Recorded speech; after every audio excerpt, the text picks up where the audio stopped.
ओम श्री सिद्धभैरवाय नमः. बघा, आता कालचा विषय काय होता? महाशिवरात्री. आता महाशिवरात्रीची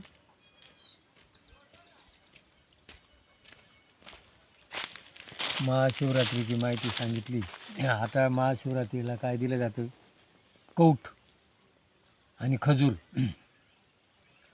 आता ही जी आपली भारतीय संस्कृतीमध्ये जी ही काय चालू सिरियल उत्सव, त्यावेळेला करमणुकीचे साधनं नव्हते आणि करमणूक एकत्र येणं, उत्सव साजरं करणं आणि जो ऋतू असतात, वर्षाचे जे 5 ऋतू आहेत, त्या 5 ऋतूमध्ये आरोग्याला कोणची वस्तू उपयोगी आणि त्या वस्तूचा वापर करणं. बघा, आता आपण काय करतो? पोळ्याला काय केलं जातं? हरळी आघाडा, बैलांची पूजा केली जाते, मातीच्या बैलांची. मग काय केलं जातं? नागपंचमीला काय दिलं जातं? नागाचा फोटो असतो आणि त्याला हरळी आघाडा त्याची पूजा करतात. ते हेतू काय?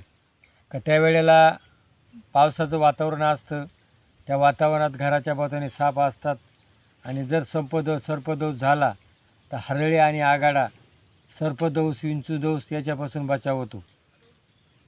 म्हणून पूर्वजांनी त्या वस्तू जवळ केली. आणि नंतर काय? वडाची पूजा केली जाते, वड सावित्री.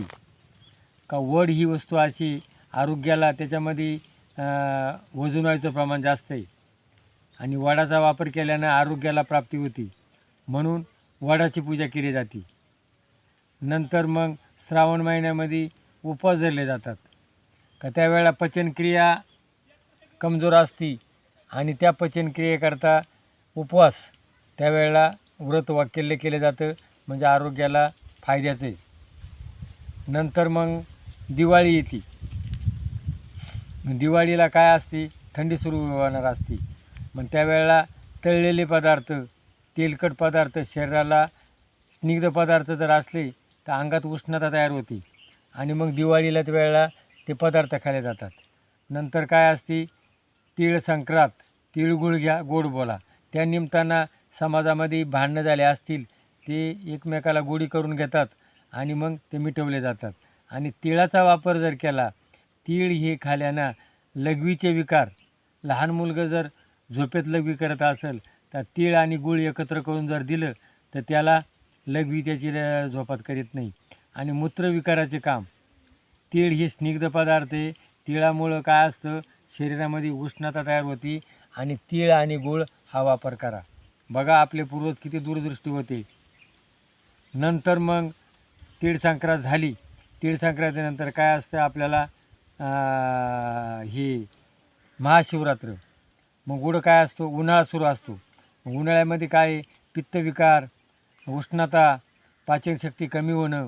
आणि मग हे जर आपण हे खाल्लं, कवठाच्या अंगी आंबटपणा असतो आणि त्या आंबटपणामुळं पचनक्रिया, एसिडिटी, अनेक विकार नाहीसे होतात.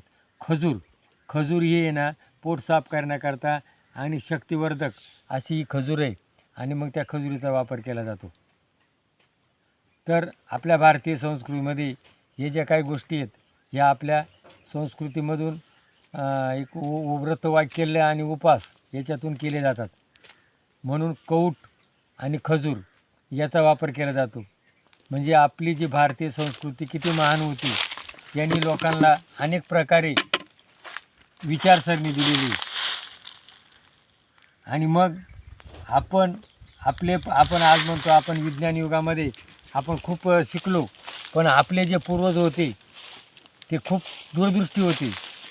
त्यांनी आपल्याकरता मोठा एक संस्कृतीचा खजिना घेऊन ठेवलेला आहे आणि त्या खजिन्याचं आपली संस्कृतीमध्ये जगा आणि जगू द्या, मी जगल आणि त्याला जगू देईल, ही संस्कृती उभी करण्याकरता आपल्या पूर्वजांनी गीता, भागवत, ज्ञानेश्वरी ही ग्रंथ तयार केलेले आहेत.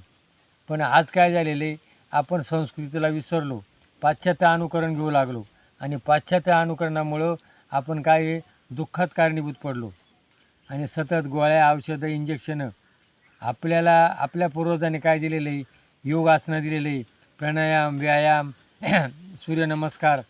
आज आपल्याला व्यायाम नको आहे, चालत नाही आपण, 5 मिनटं तरी चालत नाही, सगळे वाहनाचा वापर, अंगातला घाम निघत नाही, शरीरातला घाम निघत नाही त्यामुळं अनेक विकाराला बळी पडलो.